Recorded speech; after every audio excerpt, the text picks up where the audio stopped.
There we go. We're live on YouTube. Welcome, everybody. Welcome as you're joining and everything. Phone is volume silent. I'm going to go ahead and share this out on Twitter, and it'll tag you as well, Adam. Let's see. Is live. And tweet that out. There we go. So where's that? We've got a picture of him at. It looks like Indy. Is that Indy that your profile picture is? That is Indy. That's exactly right. Yeah. That's out there, cool. right by the pagoda. Yeah. That's what it I looks like. recognized the pagoda there. I shamelessly stole that off of your Twitter profile to put as kind of your YouTube picture as we're going. So, just to give you a quick show rundown. First thing we do is do our intros and our Patreon read and all that sort of mess at the beginning. It takes probably 60 to 90 seconds, and we may disappear from you. It depends on which guests we have on and how things are hooked up, but we have had it disappear for folks for about 90 seconds. Now, the folks on the recording will be able to hear you, so if you're like, hey, guys, what's going on? I can't hear you anymore. They'll be able to hear you say that, and we don't edit the show, so that would just be in the final show. You can say whatever you want at that point. But then we'll come back, you'll hear us, and we'll bring you on an intro and all that sort of stuff. One thing I like to tell all of our guests, we do a segment at the very beginning called What You Drinking. So if you've got a drink with you, then we'll talk about that. Whether it's adult in nature or not, we don't care. We just like doing it, and Sounds good. the fans demand it of us at this point. We'll talk about you for a little bit, and then we'll go into the section we call Report Card. We just break down all the big news, and of course we had some big news today, so we'll definitely be hitting that. Talk about what's coming up next in Vegas, and then start closing it out after that. I'll keep an eye on time. If we hit 9:45 and you're still rocking, I'll sort of let it wind down at that point, but and we'll get you out. So, everything sound good? Yes, sir. Sounds Okay. great. Thank you. Yeah, try to do it real quick there. So let's see. Got a few people on. Nobody has chatted yet, though. What's up, PTM Posse? Say Brandon something. Carl has. Oh, Brandon. Okay, I'm behind then. I'm not seeing nothing. So Roger's here. Raja, what's up, Raja? Roger. We'll give it maybe just a few more seconds and let me open up our theme song and all that stuff so I can get that going. Yeah, we don't do any editing afterwards, nothing like that. Everything kind of between the posts, if you will, Adam, is what we have going on. Can you give us some dirt on Austin, by the way? Anything juicy? Oh, yeah, we're going to have to ask you about Austin. Which one? Austin Carp. Austin Carp. Oh, Carp. Yeah, Carp. Yeah, Carp. You guys probably have more on Carp than me, quite frankly. So I think I'd love to hear some of your stories from the Georgia Tech days. I don't know how many of them we can tell. I was going to say, I've got one. I don't know if he knows it. I've got one that I refuse to tell in recorded format. And it's not R-rated either. It's more integrity related. Oh, I know exactly which one you speak of. Let it fly. Let's hear it. Oh no! Let's meet up at a racetrack, and ball I'll tell you every detail of it. But I played. It's a No, good I one. do have a good one I can tell about flag football. Okay. Yeah. Well, I mean, tell it now. I don't think we'll get to it on the show. Oh yeah. Well, so I played beer league flag football with Austin, which was B league, which meant we were the scrubs, and he absolutely smoked a beta one night when you were not allowed to hit people at flag football, and it was a problem. This is why we had like a 7-year issue This with is Beta. why we had a 7-year issue with Beta, because he smashed this guy. Oh, man. I think it was my first flag football game with the fraternity that some dude ran right at me. I was on defense, and he ran right at me. And I was it like, me? No. that was my strategy. I thought it was a great play, a great strategy, but I tackled the crap out of him, and they called the 15-yarder or whatever, and I'm all over the refs. What am I supposed to do, man? He runs right after me. What do you want me to do? They made a rule. It's me or him? They made a rule, Adam, because I employed that strategy as a quarterback.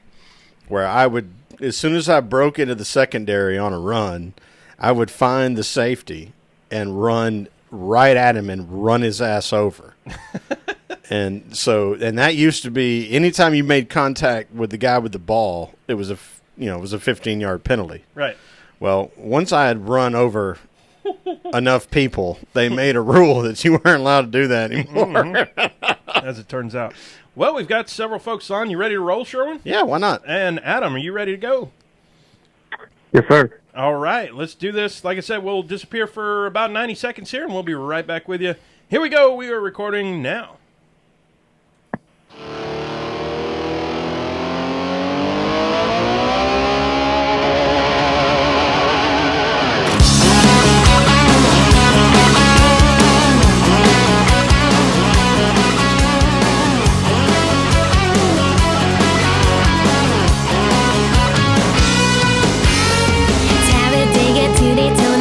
Charlotte, it's an over way NASCAR. Welcome, yo! That's right. This is the Pregame Engineer Tailgame Air Racing Podcast, episode number 211. It's Tuesday, September 10th, 2019. I'm Tailgame Air Rusty Wallace. I'm in the PTM Podcast studio with Pregame Engineer Andrew Sherwin. What's up, dude? Hey, man, I'm glad to be here. Pretty excited about this guest, by the way. Oh, we're going to have This is Mr. Break the News. Right. He's got news now, probably, that we don't even heard of. Blow our mind. Before we get to him, though, y'all know what the deal is. This podcast is sponsored by you. That's right. You go to patreon.com/PTM. Join the Witch Drake Club for as little as $1 a month. Get that free koozie. Best part is every cent this year we're once again donating to sponsoring drivers. Join the PTM Posse today. Be a part of the sport you love. This week's show brought to you by our official sponsors at the $5 and up per month level. Those are Lauren Hench, Aaron Bidden, Robert Kemlinger, Colin McClain, Eric Kevin, Ryan Kiefer, Patrick Clear, Jeff Brown, Brennan Crowd, Caleb McDonald, Stacey Wright, Brandon Carl, Rika Porter, John Bob Les Miller, Julie Boston, John Pearson, Eddie Greer III, Younger Motorsports, David Mullins, Patrick Johnson, Brett Morris, Chris Smoke, Fred Rosado, Chad Knapp, Stacey Coleman, Matthew Camper, Lisa Chinana, Rick Houston, Todd Oliver, and Sarah and Barry. One breath. Nice work. Did it. I had a little bit left in the gas tank, which I think that means we need a couple more Patreon Then we need a couple subscribers. more patrons. Come on board, y'all. Just $1 a month. We'll give Hey, it all your away. racer Jensen Jorgensen is getting the work done. Yeah, he is. Yes, sir. So, join us. Get your name in there. It's a whole lot of fun for me to do that, and glad to have you. But it's time, Sherwin. Bring on our very special guest tonight. Our guest, he's a motorsports and esports reporter for the Sports Business Journal. If you're not following him on Twitter, you need to, because like Sherwin said, he breaks all the stuff. Like, not like, destroys, but like breaks all the news and stuff. Right. Whatever that definition of break is. Anyway, he's faster than just about anybody. He's on Twitter at @A_S12.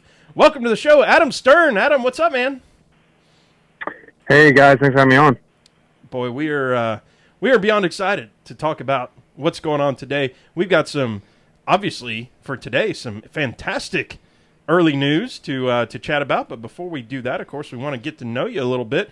You're new to the PETM podcast. We appreciate you coming on, joining us. We start the show the same way every week. Adam, what are you drinking on tonight? Yeah, currently I've got a little bit of 2% milk, Wholesome Farms 2% reduced fat milk.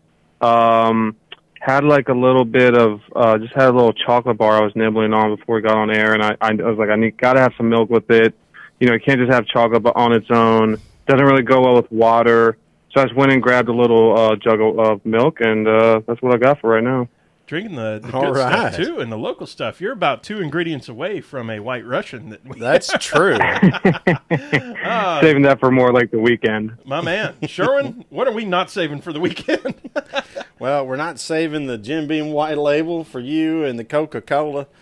And I bought something new today, the Bird Dog Blackberry Flavored Whiskey that I have mixed with a White Claw Ruby Grapefruit. And it's very good. Blackberry and grapefruit. That sounds pretty darn good. I'm excited. Want to try it? Yes, I do. I'm going to try it right now on air. Why not? That is tasty. Yeah. Yeah. You know what, though? That kind of reminds me of some college days stuff. Like when we used to mix up some of that Oh, when you were trying to make vodka or something. when you're trying to make a drink that made it feel like you weren't drinking. Yeah, with the Kool-Aid that had about 10 gallons of sugar in it. Yes, that. Yeah, the big vat or whatever. Anyway, let's welcome on Adam Stern. And Adam, tell the PTM posse a little bit about the Sports Business Journal. I think you're the first journalist we've had from Sports Business Journal. So tell us what y'all are doing and what it's all about. Yeah, SBJ was started in I think the late '90s, and it's been going on for about 25 years now. It might have been closer to the mid '90s, and basically we just cover the business side of sports for pretty much every sport you could think of that's at least got a pretty big presence in the U.S. Or at least a decent sized presence, and we don't cover cricket, for example, really that much. Although we do have a global division, and they do cover cricket to an extent. So we pretty much cover, sports all over the world, particularly in the U.S., and we cover the business side of them. So, obviously that means a lot of different things these days. A lot of things that happen on the field or on the track, have an impact off of it and vice versa. So a lot of it's kind of interconnected, but, we cover a lot of marketing, the media side. We cover the business side of the leagues and teams themselves, players with their endorsements, how sports affect society, betting, esports, just a lot of the different trends that are going on throughout sports, digital media, social media, all these different things and how they're impacting sports, how sports are impacting them, vice versa. We do a lot in the traditional stick and ball sports and the kind of big four sports, but we also do motorsports and again esports, horse racing, all sorts of things. So yeah, it's a pleasure to work here. It's an honor to work here. We got a weekly print magazine that still comes out, and then we've got a website and social media where we're pumping out content every day. So yeah, there's a lot going on. Obviously, in the business side of sports, it's become a very very hot area. We've even seen some competition for it start to pop up in recent years, probably in part because of the success of the publication. So, it's a lot of people who are getting into the business side of sports. Of course, Darren Rovell, for example, he's someone who's been doing it for quite a while, and he's kind of really made a nice niche off that. I think he actually originally, at one point, right out of college, right when he was out of college, I think he actually applied to maybe intern here at SBJ. So, the sports business world is kind of, it's a very obviously important one. It's got a lot of, interest these days with just so much going on in sports and again, how, the business side impacts it. So it's a pretty dynamic workplace. Go ahead, Sean. Yeah, well, I was going to say that. I mean, I think one of the biggest things that NASCAR fans might want to understand is, why things happen. Because they see all these things happen in terms of teams making decisions about drivers and teammates and crew chiefs and however they manage their own business. And, outlets like you are helping them understand why those decisions are getting made. Yeah, absolutely. Yeah, no question. Yeah, I mean, if you think about like some of the TV deals, for example, that NASCAR, for example, NASCAR's current TV deal, that's a 10-year deal, $820 million annually on average. A lot of those, and this was actually, that deal I think was struck in 2014. I came onto the beat in 2015. So that deal actually happened with my predecessor just before me, but he actually broke a lot of, him and also our media reporter who's still with us, John Oran, they broke a lot of those details. So, even some major deals that if you go back and if you go look on the internet right now and you go search like NASCAR TV deal, how much are they getting? $820 million annually. That number came from us originally. And it wasn't, again, that was before I was on the beat, but it was from the sources of our reporters. So yeah, that's exactly right. We're able to help, we talk to people directly making these deals, directly doing these deals and, get the scoop on what's going on. And again, we're not the only ones these days by any means, but yeah, we definitely, that's a major goal is to serve the sports industry. That's kind of our main readership, but certainly broader fans as well about what's going on in the business side of sports. Speaking of getting the scoop, I think the thing that Adam is known for the best is getting the scoop before anybody else does. And there's got to be some amount of sifting through the rumor mill versus what's actually happening going on. And we've got a question from Andrew Kantian at KHANTZIAN, and he says, what kind of standard of proof do you use and that you need, that you require of yourself to post some of those rumors slash, rumors that become news, et cetera, before you post that? Because you've been the first to kind of expose some of this stuff.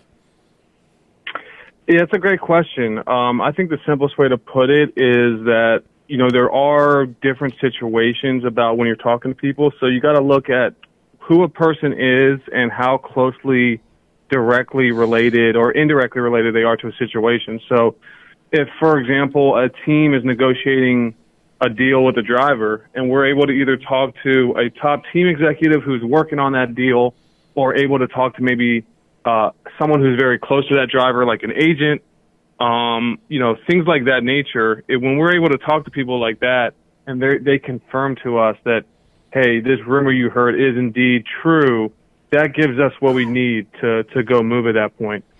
Sometimes you do have situations where you might not be able to get to the people directly involved, but you have, a half a dozen people who have given you accurate information over the years who are close to the situation. They might not be directly in the room negotiating it, but they're talking to people who are directly in the room negotiating it, and they've given you accurate information over the course of years.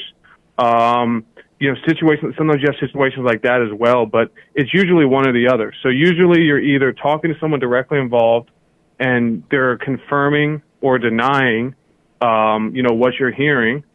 And sometimes you're reporting a denial, similar to what happened with Paul Menard, and we can talk more about that later. Or you're talking to so many people that you trust that they're all saying the same thing, that, so-and-so is going to do that, or this deal is going down in this way, that you have a pretty good idea that you can at least say, hey, look, there's something going on.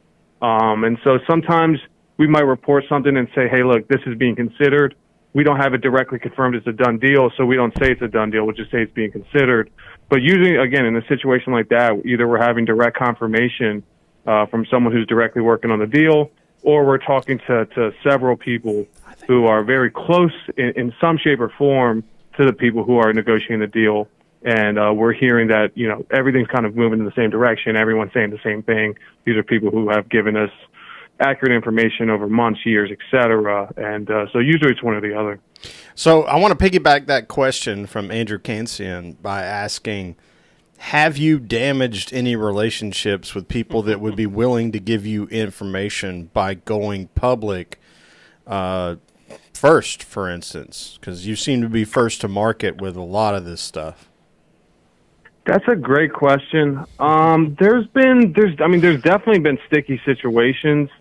In terms of long-term damage, there was one time in particular where a manufacturer in NASCAR got displeased with me, somewhat long-term over some news we broke. Eventually, we were able to kind of, stick out the olive branch and kind of repair things, but that's probably one of the biggest ones. Is one time there was a manufacturer in NASCAR who was not happy about some news we put out. But more times than not, quite frankly, as long as you give people a heads up and it's accurate information, typically people understand. And it also just depends on how you're informed. I mean, sometimes if I'm hearing something and I wasn't told off the record or under embargo, which for your listeners, under embargo basically means someone coming to you and saying, hey, you don't know this yet. I'm giving this to you to release at a certain time that I tell you. If you agree to, these terms, I'll tell you what the big news is and then you can have it at this time. So, sometimes that can happen.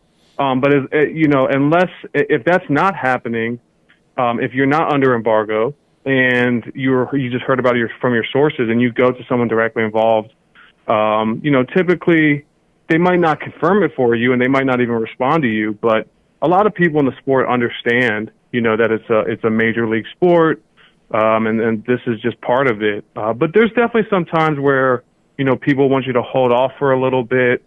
Sometimes people might get a little bit frustrated if you didn't hold off for a little bit. that definitely happens. That definitely happens quite often. But in terms of like long-term damage, that's a little bit more rare. It's usually usually more short-term frustration.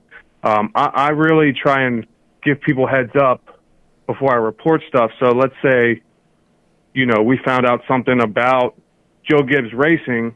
I'm going to let Joe Gibbs Racing know about what I'm about to report before I report it, because I want to give them a chance to comment, to confirm or deny it, et cetera, et cetera. So usually as long as you do that, you're going to be okay long term. People will understand, and they're at least thankful you gave them a heads up. But there's every once in a while, you'll definitely, ruffle some feathers just by reporting something. No doubt about it. I bet. So here's a lightning round question for you. How many things do you have on embargo right now? Oh God, man. At any time, at any time it can be several in certain ways. So, I mean, in terms of like any like massive announcements, like nothing. I don't know if I have anything like that that's like currently under embargo. I mean, a lot of times these days, if you're getting something under embargo, they're just giving it to you like a day before, the day of, a couple hours before, because they don't want it to leak if it's like a team or something like that. I think I'll give you an example. There's a sponsor activation going on Thursday that I'm under embargo on. So it's nothing big. It's just a sponsor kind of doing something for, the sport at Vegas this weekend. Nothing, absolutely to write home about, but it's something that the brand wants me to wait till Thursday to release, but they wanted to give me the information ahead of time. So that's kind of an example. That's pretty cool. We actually have some insider info providers to us that we have held in absolute confidence, because they give us information that we probably shouldn't have. And the utmost confidence in the way we go about our business is similar to yours, except for we're just much smaller. I feel like, Sherwin, the folks that contact us, they just like want to vent to some friends. A lot of times, I gotta get this off my back. Y'all gotta listen to this. Hey, did you know about this? And you're like, well, you can't talk about it on your show though. And it's like, okay, yeah, sure. Well, sure. that's actually an important tool in a reporter's tool chest amongst the different ways you might get someone, or reasons why someone may talk to you. Sometimes stuff like that. Simply someone who just wants to vent. They like to talk. They want to get stuff off their chest. There's all sorts of reasons why, people might talk to reporters, but that's certainly one of them. And that's not just for you guys. That's for every reporter. So yeah, no, that's absolutely part of the deal. That's awesome. So let's get straight into it. Time to break it down with the report card. First period is the big news today. Sherwin. Holy snap. Right.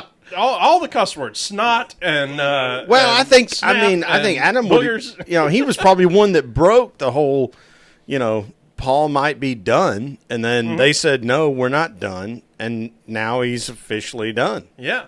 So Paul Menard retiring, Burrito landing in that car, which I mean, God Almighty, man, the goosebumps. That is so good for goosebumps. NASCAR. I mean, no offense to Paul, I've always liked Paul.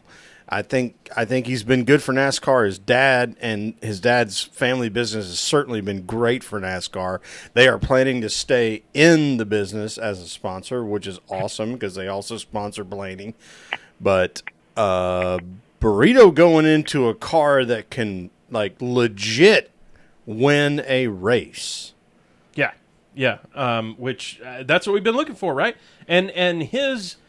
Call it karma, call it faith, whatever you want to call it. His positive thinking, at least outward, and saying, you know what, I'm going to land somewhere. I got to work on this. I got to get myself out there. I got to work on this, but I'm going to land somewhere. And sure enough, I mean, this thing just kind of popping up. We got a question from KC Pup Mom at KCJoe_LabMom889. Were y'all surprised by Menard's retirement? And do you agree that Matt D. Racing, Matt DiBenedetto, is a great choice for his seat? The second part, I think, universally, we can all say, yes, this is a great choice. This is a perfect landing zone for DiBenedetto. Well, it's a great person with a great team. Like, the whole thing just fits together like a well-made cake. Right. And so I want to pose the question to Adam. The first question, were you surprised by Paul Menard's announcement of retirement? It's a great question. It's kind of a yes and no. You know, to try and give a little bit of detail, and this, you know, if you look at my Twitter from today, the tweet I put out, and kind of linking back to some old tweets that we have put out, you know, I think it was around early July. This was probably a couple of weeks after we had started hearing about it. You know, we put out the tweet that, you know, there's some rumblings Paul might hang it up in the next year or two, et cetera, et cetera. You know, so basically around that time, we were hearing that people in the Ford Performance camp, so executives with Ford Performance, were preparing for the possibility that Paul could retire after 2019 or 2020. So he either could retire after this season or he could retire after next season. And Ford was preparing for that possibility. We started checking in on it. We checked in with Penske. We checked in with Wood Brothers. And eventually Bob Pockrish from Fox Sports also asked Paul Menard, because I'm sure, you know, Bob was probably hearing maybe the rumor as well, and I'm sure he also saw our tweet about it. And so he asked Paul Menard about it, and Paul basically brushed it off. And people behind the scenes at that time were either saying basically, we haven't heard that, or saying this is outrageous, how could you suggest that you're wrong? And so, you know, it's basically one or the other. It's basically people either saying, hey, you know, we haven't heard that, you know, we don't know if it's true or false, but we don't know it to be true, or saying like, that's wrong, you're an idiot. And so, you know, at that point, obviously, once Bob Pockrish put it to Paul and Paul kind of brushed it off, you know, I think clearly in retrospect, right, like if you had talked to me 2 days ago, I'd give you a different answer than tonight. But tonight, obviously, we can say in retrospect that a reporter like myself and maybe any other reporter in NASCAR who covers these things and follows these things, you know, might have been a little bit too naive in just believing Paul. Now, it was clear, if you listen to his answer, even at the time, and certainly now when you go back and listen to it today, when Paul responded to Bob Pockrish, he clearly didn't like flat out 100% deny it, and that probably should have been the you know, indicator that something was going on. He kind of said, well, I have a deal in 2020 and I like my guys, and you know, but he didn't say I'm not retiring 100%. And so that probably should have been an indicator that, you know, the rumors were true. But, you know, Paul, you know, even though he's not a big communicator, actually pulled a bit of a communications masterstroke and literally threw me and several other reporters, you know, way off the trail. And so, you know, Penske is a very tight-lipped organization, one of the most tight-lipped organizations, but they weren't able to keep the rumor that he was retiring from leaking. However, you know, with some good communication skills on their part and denial skills on their part, they were able to kind of throw everyone off the trail. So, yeah, I mean, I think, you know, like, frankly, I you know, there had been some rumblings here and there, and going back to some people today and talking to them, some people had said, well, yeah, there was just something weird about it. Like, I couldn't tell exactly what was happening, but, you know, was still hearing those rumors he might retire. So, look, I mean, I think in retrospect, it might have been possible to certainly break this one and to have maybe stayed up on it a little bit more and whatnot. But yeah, I mean, hindsight's 2020, and just the way it worked out. Again, you know, basically the rumor that Paul was going to retire after this year or next year got out there. It ended up being correct, but they were able to throw everyone off the trail. So by the time it came out today, myself included, you know, it's you're surprised and you're not. You see it and you're like, wow, like, this is happening. They got Di Benedetto as part of it. Certainly that's a jaw dropper. On the other end, we heard 4 months ago that he might retire after this year. So it kind of goes both ways. You know, certainly the Di Benedetto aspect of it was a huge shock. But at the same time, if we had just, you know, known that Paul was indeed potentially looking at retiring as we had heard, then it wouldn't have been a shock at all. It would have been the most, you know, obvious outcome most likely. So, again, it's a little bit of both. It was definitely shocking, but, you know, when you're 3 to 4 months on from hearing rumors that he might retire, there's kind of that other side to it as well. Yeah, so we know that DiBurrito's Matt DiBenedetto's contract suggested that he had to know by August 15th whether or not he had a ride for the next year. It was an option for Bob Levine. What will be interesting to find out going forward is at what point did he actually know that he wasn't in that car anymore, and when did he start talking to the Wood brothers, and when did the Wood brothers start saying, boy, this looks like a good option? Yeah, that's a I mean he got into that a little bit today. I mean, look, the night we reported he was unlikely to return to Levine was the day he got informed earlier that day that he wasn't. We just couldn't get 100% confirmation, so that's why I went with the term unlikely, because people that were directly involved were now returning our calls. Mm-hmm. But that day he got informed, so that was about a month ago. Right. He had known in the weeks before, it was obviously the week of Bristol, so 3-4 weeks ago. He had known obviously in the weeks before that it was not looking good for him, but that was when he was officially informed.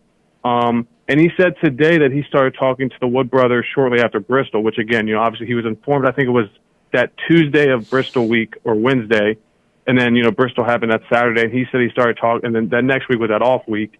I think he said he started talking to them during that off week, which was the week before Darlington. So it seemed like this came together very quickly, which is interesting because it makes you wonder,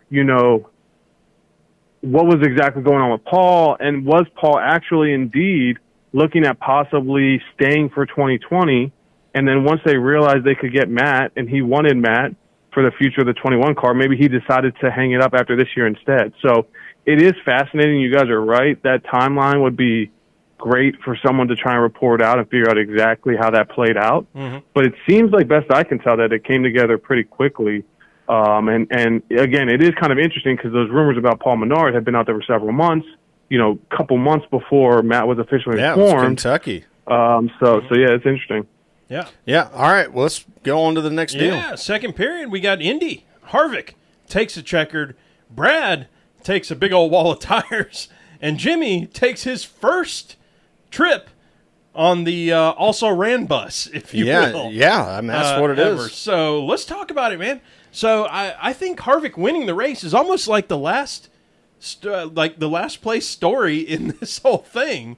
Despite the fact that he led, 140 laps, right? 160 lap race or whatever it was. Brad's hit was spectacular, not in the positive sense, just in it was a huge. Well, people freaked out deal. because it was the first time that we really brought attention to the fact that exit of the road course is such a hard angle to that turn. Mm-hmm. And it's like, do we not have a way to put in a floating, like a Jersey wall with a floating safer barrier, just in there so that they couldn't even have that opportunity to end up where Brad was at? Yeah. Word on the street is Brad walked from the not exactly this, but essentially walked from the the infield care center to the office to talk about safety and issues there. By the end of the race, they were talking about that with the officials. And if an Indy car ends up in those tires the same way, that could be really bad. Beyond a yard because they could go up underneath it. It could be all kinds of mess. So, so what I want to pose to Adam is Jimmy Johnson missing the playoffs / chase / the entire iteration of this thing since it started in 2004. He had the longest streak, 14 years of making the playoffs. Now the longest streak is Harvick at 10 years. So that's how, if you want to talk about Jimmy Johnson as the GOAT and all that stuff, I mean. And he was on Junior's podcast this week, by the way, and it was really good. And really funny. They told an amazing story. Jimmy used to get real drunk. And stuff happened. But yeah, Adam, let's talk about that. Let's talk about Jimmy Johnson missing the playoffs here. What does that mean for him? Is this like a sunset thing, or is this a fire under your feet thing? That's a great question. I mean, it does seem like they've been running better recently, and he insists that, they're moving in the right direction under the new crew chief, Cliff Daniels, which makes you wonder, what the heck was going on with Kevin Mendering when he was in charge there.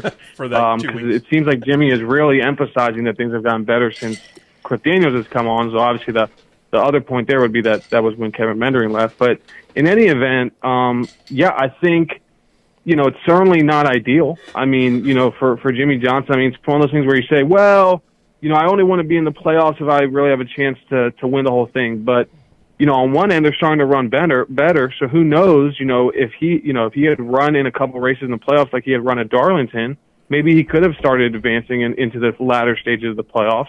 So, and then just commercially, they got the new sponsor, Ally, this year, missing the playoffs for the first time in the first year where you have a brand new sponsor for the first time pretty much in your entire career. Obviously, that's not ideal.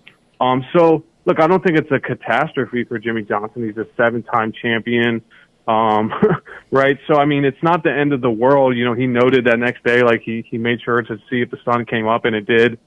So, I don't think it's the end of the world for Jimmy. I think he'll come back next year. Clearly, he's got another year left. He's not even, there's no Paul Menard, kind of bizarre questioning of what's going on here. Like, we know Jimmy Johnson will be back next year. It's very clear. His deal is through 2020. Allies deal is through 2020.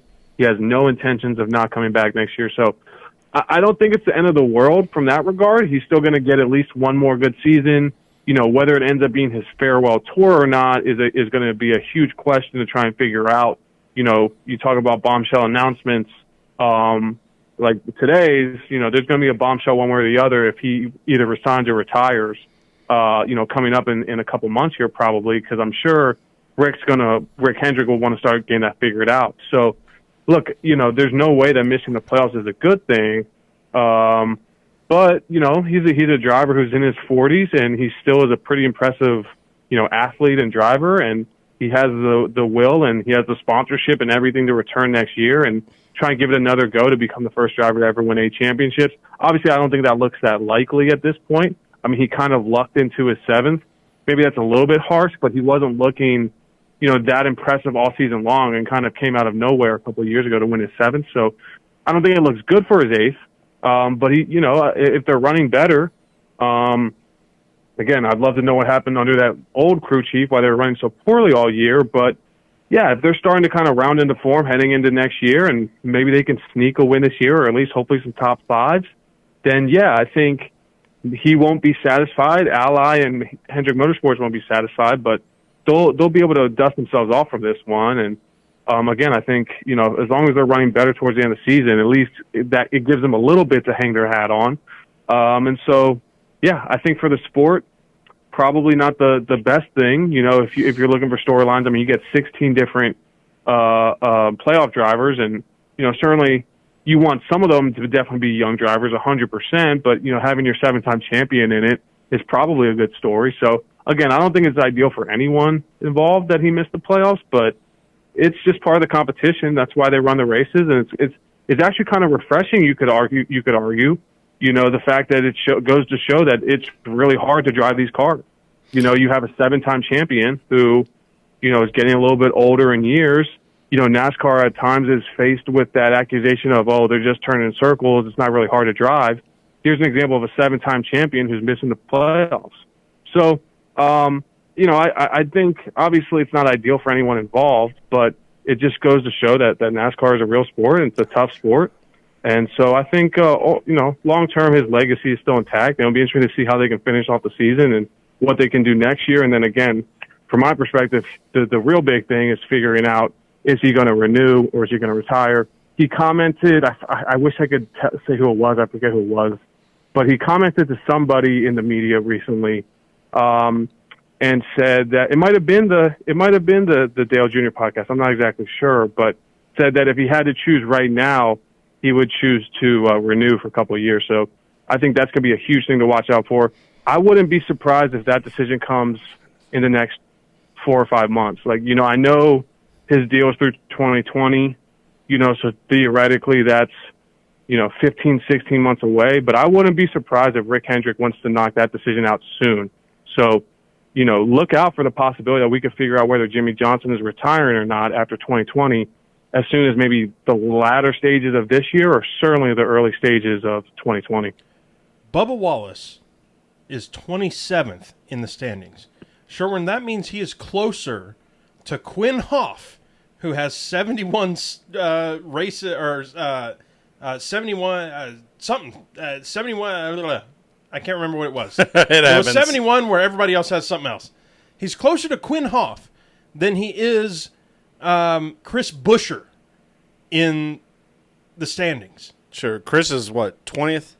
Chris is 20th. Quinn Hoff is 33rd. I don't even know who Quinn Hoff is. I don't either. That was the thing. Like, he barely ran, right? However, all week long, Bubba has been talking about his race car. He's been talking about, we got a they bought a new one. Did you hear about the reason why they were able to? Yeah. Victory Junction pumped a bunch of money into that team. Yeah. So he's been talking about that car, and of course Victory Junction with the Petties and all that. I mean, that's their thing. Well, and they're not running a second string Richard Childress car anymore. They built a brand new one. Right. And so he's been talking about it. Y'all, this car.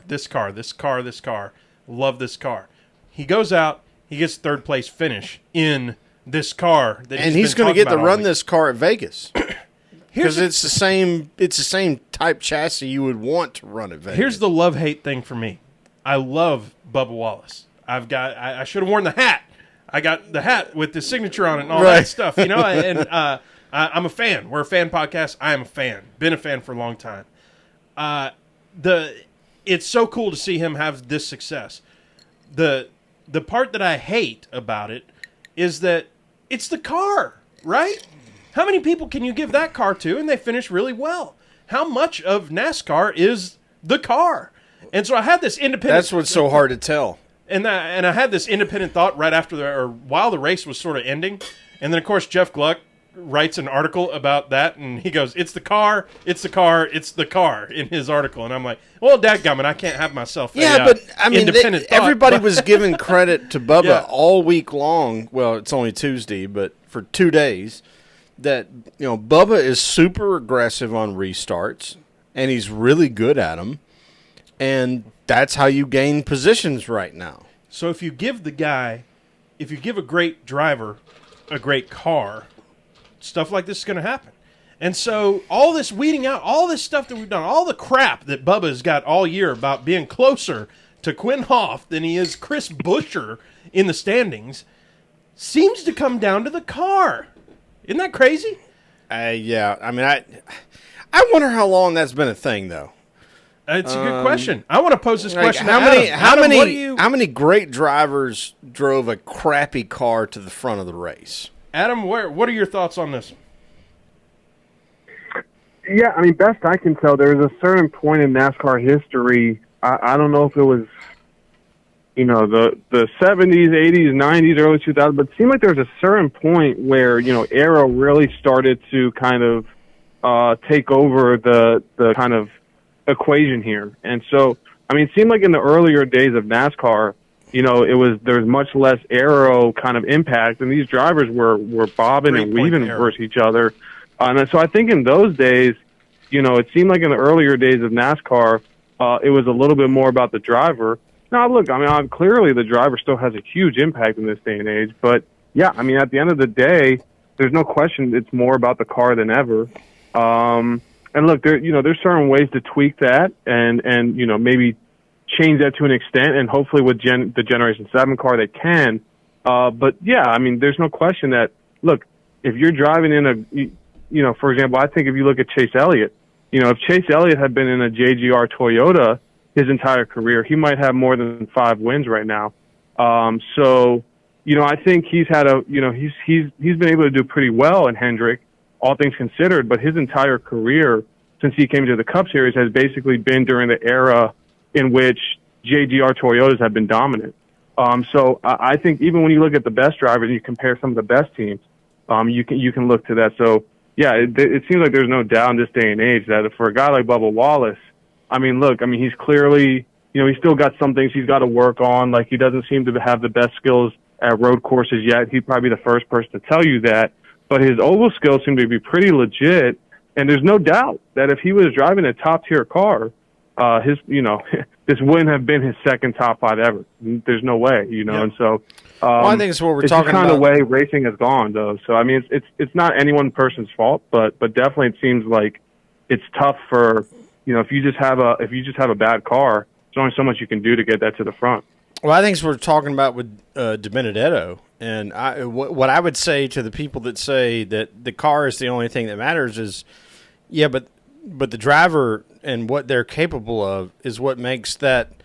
Like, whatever that narrow window of opportunity is between these cars, like if you see the cars are all the same and it's hard to pass and they're all fast and whatever, it's what the driver brings to the seat with the steering wheel and the gas pedal and the brake pedal that makes them get a checker flag. So that's the difference is top 5 versus checkered flag to me. Now, to get in the top 5, you need the car. To get to the checker flag, that's where you need the driver. Yeah, that's where you need the driver. But everything past the top 5 just means you need a better car is what it seems like, which is crazy. By the way, I looked up Quinn Hoff. And it was the same way for 45 years. Yeah. In that same respect. Quinn Hoff has 71 points. Cale Yarborough once won Darlington by 11 laps. Was that car or driver? That's car. So, which is That's it? car. That's got to be. You would think, yeah, that's probably car, but somebody had to drive that son of a gun. And if anybody else would have drove it, they'd have won by, maybe 10 and a half laps. And maybe. And so he got, I don't know. Well, It's not an argument. It's just these are things that are realities. Yeah, I know we are low and probably over time here with Adam, but Adam. Yeah, I got a little more time. No worries. All right, man. I did want to ask you. We'll go to fourth period here. Playoffs, Sherwin. Playoffs? We're officially in playoffs.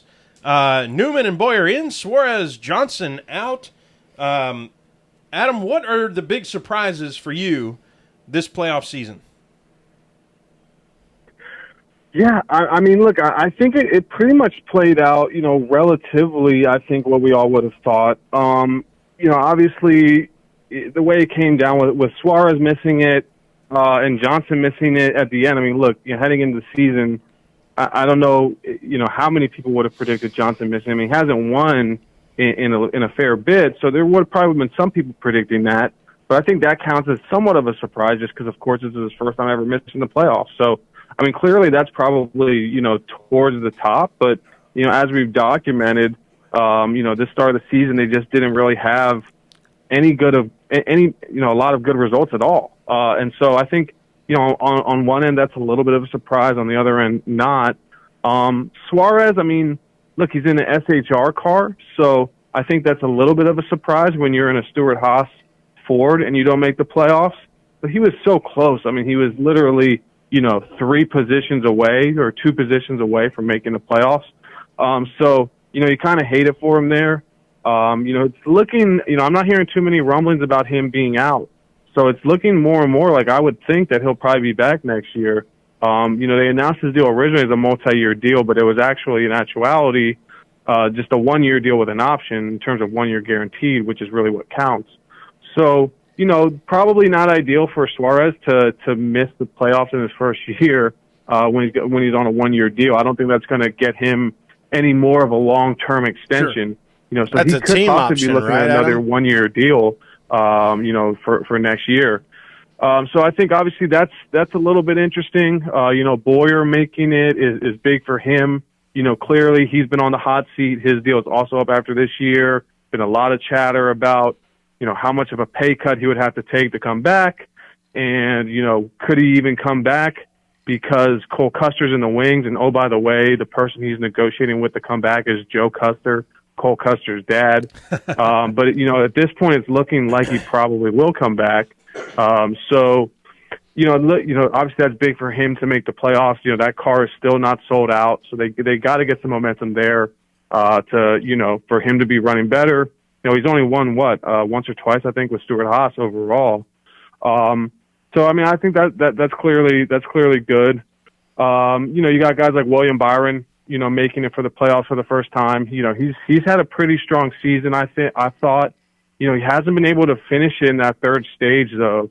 He seems to always do pretty good in the first or two stages, but that third stage he fades, and he's won the pole, of course, several times in some huge races this year. So I think that's interesting to see him making it for the first time. And then obviously you've just got a lot of your usual suspects, the stars who are winning races. So I don't see any massive surprises in the playoffs to me. Obviously if De Benedetto had won Bristol, that would have been one of the bigger ones, and then everything happened with running into Ryan Newman and Denny Hamlin passing him, et cetera. So I wouldn't say it's a boring playoff list this year by any stretch. But one of the biggest upsets of the year was Spire winning with Justin Haley. He's not going to be in the playoffs for all the reasons we know. So from that regard, I don't think the playoff roster this year is full of too many gigantic surprises. Although certainly credit to Ryan Newman. I'll hit on him real quickly as well. Obviously, the way he performed he just never seems to get in a crash, and he never seems to get engine failure. I mean, he's just always there at the end of the race. He's never in the top 5 usually, but he's always in the top 10 or top 15. And look, they've gotten some good sponsorship this year, or the past 2 years really. Adding Oscar Mayer, Acorns, which is actually a really cool brand. In fintech, Acronis they just added recently as well. So I think that was a big result. I think maybe count that one as a surprise for Roush Fenway to be able to get a playoff. Obviously, it'd probably be a biggest surprise if they were able to get past the second round of the playoffs. So, I think you've got some interesting stories and certainly some good stories for some of the guys involved, but no massive shockers for me. Sherwin and Adam, since we're talking playoffs, we have to make some predictions here. You know what I mean? We have to. Why not? Let's do it. Adam, let's talk about, before we go into that, because me and Sherman don't like to pick, like, the champion at the beginning of the season, that sort of stuff. We like to do just a couple, 3 races in sort of thing. So let's talk about who we think out of this pool is going to be, for this round, we'll say who's going to be eliminated, right? We got to decide on what is it, 4 drivers who are going to be out of this next round. Is it 4 or 3? 3, 4. 6, 9, 4. 4. Yeah, 4 drivers who we got to decide who are going to be out of this round. Adam, who do you have not making it to round 2 of the playoffs? That's a good question. I'll go with, let's see, probably, unfortunately, Ryan Newman. I'll go with, man, this is tough, man. These are some good drivers. I'll go with Newman. Kind of the guys right at the bottom. Newman, Almirola, Blaney. Ooh. And I don't want to pick Boyer, but I'll just go Boyer to make it easy for myself because he's right there towards the bottom as well. Yeah. So I'm gonna say most of the guys at the bottom probably can stay there and not advance. Sherwin, who do you got not making the second round of the playoffs? I think Newman's a good pick. Mm-hmm. I don't. As much as I don't want Boyer to be out, I think that's also a good pick. Mm-hmm. Almirola for sure. He's just not been fast. And you know what? I'm just picking the bottom 4, really. I don't, Byron's been fast, but I don't, not fast enough. So you're going Byron. Okay. Yeah. So here's where I'm at. Well, actually, you know what? I'll change that. Okay. Byron's in to the second round. Okay. And Kyle Larson is out because he's gonna blast the wall at some point and gonna ruin his chances. Here's where I stand. I've said this many years in a row, at least 4 years on this podcast, and then me and you 6 years before that. Round 1 of the playoffs, chase, etc., since way back, is survival. Who can survive and have a running car at the end of this? And I think the top 12 people who have running cars at the end of all 3 of these races are the ones who move on. And we got some tough races. We got Vegas. We got Dover. We got what else? We got Richmond. Is that the 3? Either way, I see Newman as running at the end of all three of these. Because he doesn't crash a lot. That's what I mean. Yeah. So I've got Newman making it on. Yeah, he doesn't. Next round. He doesn't crash a lot. I think Almirola, we're all kind of in agreement in that if he doesn't, I'm rooting for the guy, but he's either going to not be running or be running so far behind that it's not. Yeah, as much as people that are friends of ours that are talking about like Custer's on his way. Whose seat is he gonna get? Well, we both agree that Kevin Harvick is not quitting. He's probably signing a 2-year contract. I don't think they're gonna let go of Clint. Clint is too good of a media darling for them, and he's been running top 5 every week. Clint's got 6 top 5s. I one think, out of every 5 races, he's top 5. I think if there's a guy that's got to be nervous about getting out of the car for Custer, it's Almirola. Mm-hmm. So I've got Almirola. I'm going to go with William Byron. Just more the maybe the experience level and all that stuff. Love the kid and all that. This puts me in a weird position, though. If I take Newman in, who am I going to say is out? I'm not saying Clint Boyer's out just because he's got the potential to run 3 top 5s right now. Right. Blaney, same thing, though. Same thing. Here's what's wild. I'm going with Bowman, who's up in 9th, but, he's got to win. But I think he could possibly drop down. I'm pooping on the Chevys right now. And those things typically, that as far as they've done the playoffs now, that waters down. Mm-hmm. Like that win doesn't mean nearly as much next week as it did last week. Yeah, exactly. And you stole my thunder a little bit because I was gonna go with a here's the more top tier driver who I think is might be out, but I'm sticking with it. Larson.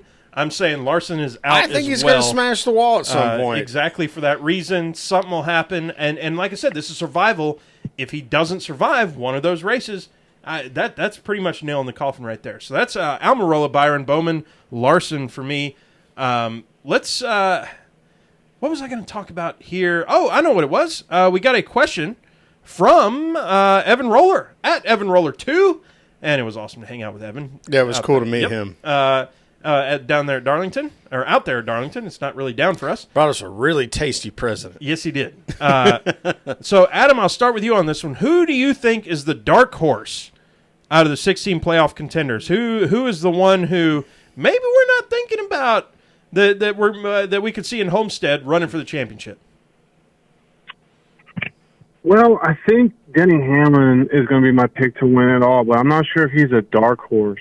So if I'm going to pick a dark horse, I think it's got to be Kyle Larson or Eric Jones. Eric Jones because he's been running a lot faster recently, and Kyle Larson because he hasn't, he's had a heck of a drought. He hasn't won it all this season, and he won, I believe, just once last year. So he's having a heck of a drought, and yet we all know how good he is at Homestead. And he has had a couple encouraging results in the past couple of weeks. So, Eric Jones, obviously, he's just been running in the top 5 all the time. And yet at the same time, I don't think he's been seen as a favorite all season long. So I think he could qualify as one. And then Kyle Larson, again, he's that guy where if he gets to Homestead, he's going to have a chance because he runs that wall so well like you have to there. If I had to choose one, I'm going to go with E. Jones. That's funny. Okay, me and Sherwin both have Larson out right now, and you're saying he's a dark horse. But I totally agree with you in that if he can make it to Homestead, he's a contender there for sure. You know what I mean, Sherwin? Oh, yeah, without a doubt. Running up against the wall. Although, wasn't he there last year, and he wasn't really running the wall with the package. He hit the wall. Did he hit the wall? Yes. I can't remember what it was. Either way, so, yeah, we'll see there. For me, let's see. Let's pick me a good dark horse. When you're talking about the top 16 drivers in Cup Series, it's hard to pick a dark horse that then you don't look stupid. You're like, oh, Newman, he could really be, he could put on a show there in Miami. No, he's probably not gonna. I'm saying he makes it out of the first round, but I'm not saying he's making it all the way there, or even if he makes it there, that he's got a chance. I'm going with Ryan Blaney as a. That's who I wanted to say. If we call him dark horse again. With these being the top 16 drivers in NASCAR, it's hard to say somebody's a dark horse kind of person. Well, he hadn't but won this year, so that Yeah. I think that qualifies as a dark is that horse there? pick. He's had some momentum lately, and I think there's a possibility of him kind of, in the backseat. He could be the last place in every round, and then you get to Miami, and who knows? Yeah, I don't really even know who I'd pick as a dark horse, to be honest with you. Yeah, that's It's hard because most of those guys. I mean, 9 of them have won. I mean, I would just say because of age. 10, by the way, 10 winners. Yep. 10 winners. I think because of age and regardless of the fact that he's won 2 races, I'm a homer out on Chase. I don't think anybody thinks Chase is ready to win championships, but he's certainly running well enough to maybe figure it out. He's one of those that, I don't feel like I can call him a dark horse. He's elite at this point. Yeah, but that's probably to not your fair. point, though, people aren't expecting him to win a championship in 2019. So I'm with you. Yeah, I'm with you. I like that. Kind of where I'm at with that. Yep, I like it. So with that, you know what? We've kept our guest hanging out with us for much longer than he had expected. Good solid 20 minutes longer than he said that he would give us. So yeah. So Adam, we appreciate you being on. Everybody, stick around. We're going to do a little bit of post guest stuff. We've got gassing it up, going to Vegas and stuff. But we definitely want to respect our esteemed guest time, and want to thank you for being on, Adam, and let the folks know where you're at and what's coming up next.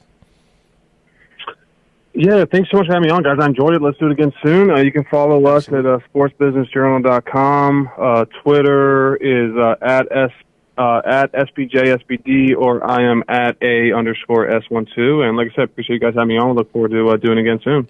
Awesome, man. We appreciate it Quite always, a bit, buddy. Always a blast. So with that, we'll let you roll, man. And like I said, everybody stick around. We'll hang out for just a little bit longer, talk about a couple more little things. But Adam, good tidings, and we'll catch you later. Thank you, guys. See ya. Thanks, Adam. Y'all, Adam Stern, we want to thank him for being on. But Sherwin, you know what we must do right now? Gas it up. Oh, yeah. There it is. We're gassing it up. Well, we already did the picks, so we got to gas the rest of it This was up. elimination picks, Yeah, right? we gotta that was who's not going to make it. Let's talk about who's making let's it. talk about Vegas. Let's talk about Vegas, and let's talk about we don't do this very often, but this is a big race for all 3 series. Trucks has an elimination race, a playoff elimination race. Xfinity, this is the last race before the playoffs for them. Woo!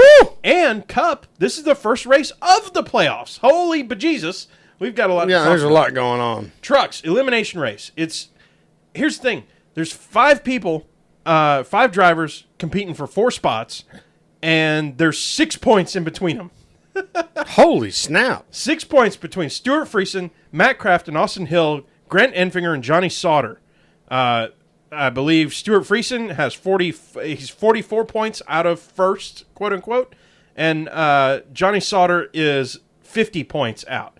Johnny Sauter is currently, quote unquote, out, but by 1 point over Enfinger. So it's crazy. If you're not watching this trucks race, you're not following what's going on. I don't know what to tell you.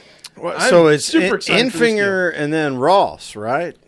No, I mean it's Brett Moffitt who is into the next round. Ross is 22 points behind him, and then behind Ross is 44 points total. Okay, I got you. So I got you. The first 2 are pretty much a lock. Unless something crazy happens, I'll cross my fingers for Ross Chastain, but the way he drives and the way he's been consistent, he shouldn't miss this thing. And here we go, knock on wood here, as Ross Chastain fans. But the big question is, between these 5 drivers and 4 spots, who's in, who's out, etc. I think you can flip a 4-sided coin at this point and make yourself sound smart just spouting off statistics. I think if weird stuff goes on, some of the weird stuff we've seen in truck races where these guys just all of a sudden hit the wall, or they've got all that drafting stuff going on at a place like Vegas. But if it's just technical driver stuff, I think Friesen is the one that's probably out. Oh, out, you say? Out, Okay. yeah. And he's the one who is the most ahead of this. Currently, he's third in points. Well, but the number of I didn't do any math, so I don't know. Like, I don't know how poorly he has to finish in order for him to be out. I mean, that's just. I think if places, I think you said That's all it is. Crafton's 44 points out. No. He's probably out. No. Let me make this clear. Third place is Friesen, and he is 44 points out of first. Doesn't matter how many much, points he's out. How much of ahead of fourth is he, or whatever the like cutoff a line? point or whatever. So Okay. there's Brett Moffitt, Ross Chastain. They're in. The next 5 guys are within 6 points of each other.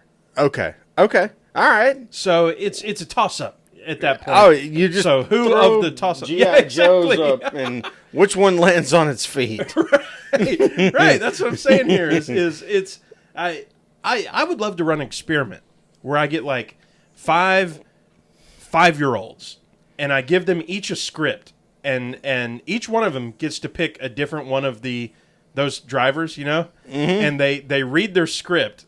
And one of them is going to sound like a genius come Saturday. Yeah, come or, Saturday. or Friday. Or Friday late night. Yeah. One of them is going to sound, oh my gosh, how did he know over the rest of them? But I think that's how random it is at this point. I don't know that it's even possible to pick, to be honest with you. No, I'm not even fixing to try to pick, although I will root for Matt Crafton. I like Matt Crafton. And I like Stuart Friesen. I don't dislike Stuart Friesen. Grant Enfinger's fine by me. You know what? Of all those, who am I rooting for? Johnny Sauter. Enfinger's only in the mix because he didn't win a race this year. Yeah. So Austin Hill, but he's Johnny been Sauter. there. Johnny Sauter pissed me off not too long ago, and I like the guy, but he pissed me Austin off. Hill won a race. So, the fact that he's like in the On the mix bubble? of the guys that might not make Yeah. it is, like Brett Moffitt won 6 races in that truck last year. Yeah. Well, we talked about driver versus car / truck in Yeah, this case. I mean, so there you go. Matters. Xfinity.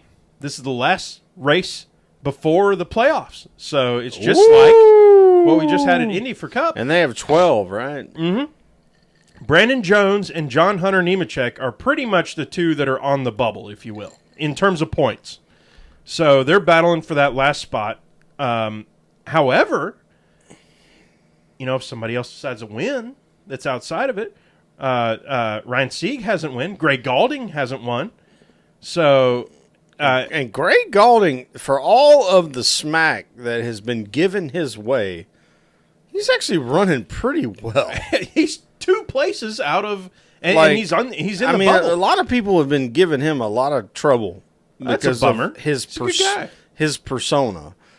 And it's like, you know what? The kid can race a race car. Yeah. If I had to pick between those 3 guys, I'd say John Hunter Nemechek is probably out because, GMS has not been as good as we thought they might be. Yeah, that's tough. I think between him and Brandon Jones, John Hunter Nemechek would need to either win this race or Brandon Jones would need to mess up real bad Early to make it happen. Yeah. Ryan Singer, Greg Galt, I could see them pulling out a win here. I would love that would be out of I'd their hat. love to see Ryan Sieg make the playoffs. He has raced his absolute butt off, and he's taken cars that are family owned to a place that they never thought they could get to, and they were able to purchase some second generation RCR cars that made their program better, and that to me is good for NASCAR. Sherwin, let's make some picks. Let's make some picks for Vegas. Vegas. Last week, you picked with your head with Kyle Busch. I picked with my heart with Paul Menard.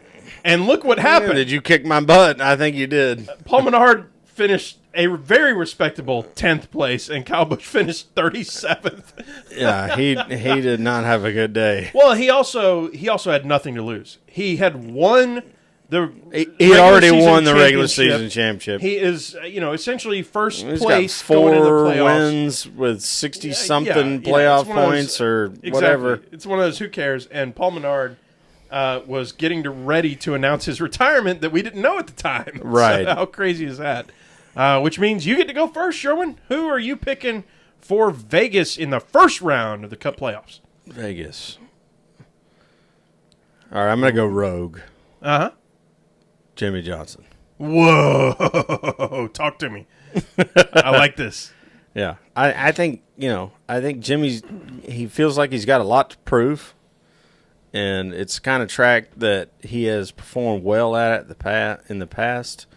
Mile and a half, I can go faster than you, and I can beat you.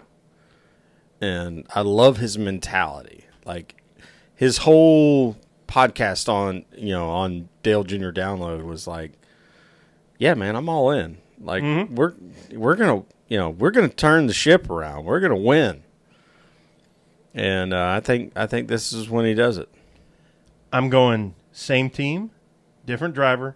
I don't do this very often, but we're going Homer, baby. Chase Elliott. To just go ahead and say, I'm in the next round. Where y'all at? Yeah. Well, I don't blame you a bit for that. So they're clearly fast.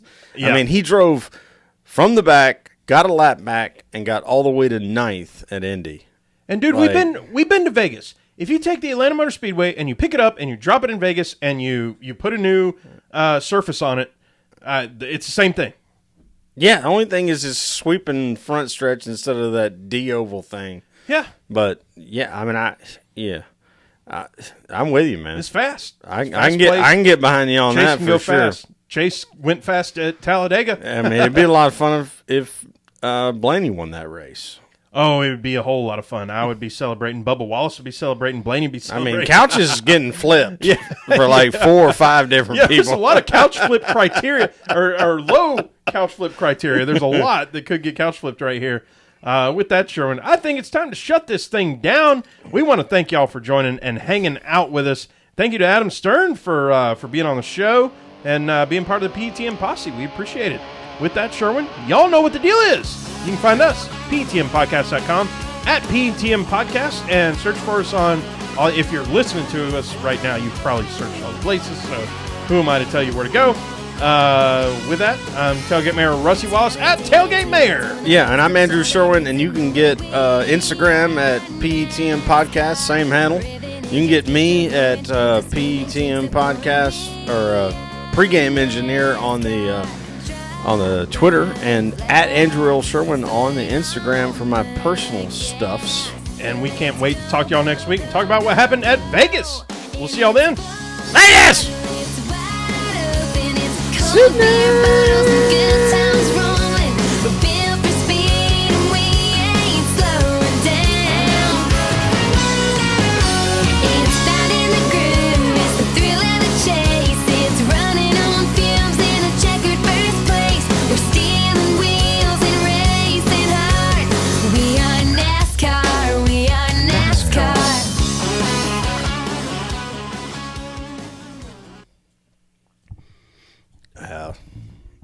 There we go.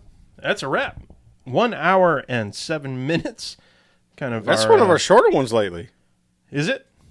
Yeah. I was trying to be respectful for the 1 hour and 5-ish minutes mark, but yeah, it's all good. It's it's funny to me. I'm always proud that I can start the We Are NASCAR song as we're closing it out. Yep. And then it ends as I'm fading it back out. So it's one of those little feather in my cap things every week that, hey, I timed it right and we didn't go on forever.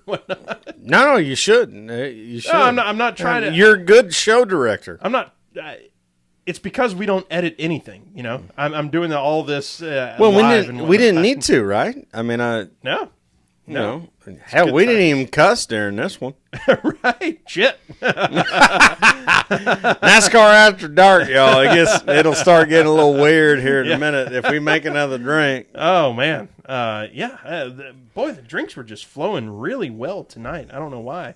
What's everybody up to? I hope y'all are still paying attention.